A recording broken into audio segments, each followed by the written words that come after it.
আসসালামু আলাইকুম। সাজ্জাদুল ইসলাম কথা বলছি modern food storage facilities project package W25 Khulna steel silo থেকে। খুলনা স্টিল সাইলোর ধারণ ক্ষমতা ৭৬,২০০ মেট্রিক টন। এখানে ৬টি সাইলো বিন রয়েছে। প্রত্যেকটি সাইলো বিনে ১২,৭০০ মেট্রিক টন গম সংরক্ষণ করা যাবে। ৬৭২টি পাইল, 1.5 মিটার ডেপথের ফাউন্ডেশন, ৬৭২টি কলাম এবং 0.8 মিটার ডেপথের স্ল্যাবের উপর দাঁড়িয়ে আছে আমাদের 6টি সাইলো বিন।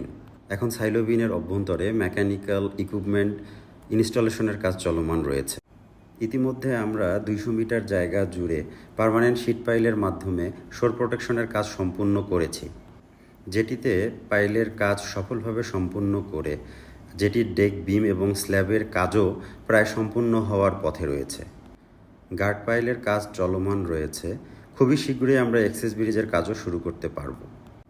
এখানে সাইলো এবং জেটি সহ মোট 30টি ছোট বড় এনসিলারি স্ট্রাকচার রয়েছে এবং প্রত্যেকটি স্ট্রাকচারে কাজ চলমান রয়েছে।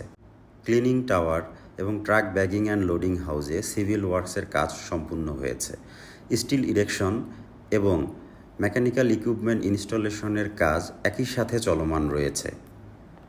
সকল ধরনের মেকানিক্যাল ইকুইপমেন্ট এবং সেন্সর আমাদের সাইডে এসে পৌঁছেছে এবং অ্যাসেম্বলের কাজ চলমান রয়েছে।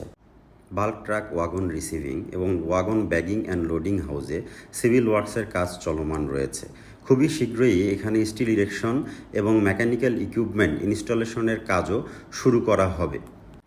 ইলেকট্রিক অটোমেশন সিস্টেম এবং ফায়ার ফাইটিং সিস্টেমের কাজও চলমান রয়েছে। ওয়েট ব্রিজ এবং স্যাম্পলিং হাউসে স্টিল ইরেকশনের কাজ চলমান রয়েছে। এখানে এনসিলারি বিল্ডিংগুলোর কাজ প্রায় সম্পূর্ণ হওয়ার পথে। Silo office, Ansar barrack, dormitory for officer, inspection bungalow, dormitory for support স্টাফে ফিনিশিং পর্যায়ের কাজ চলমান রয়েছে। কাজের ধারা অব্যাহত রেখে ৩১ অক্টোবর ২০২৪ প্রজেক্ট হ্যান্ডওভার ডেটেই প্রজেক্ট হ্যান্ডওভার দেওয়া সম্ভব হবে ইনশাআল্লাহ।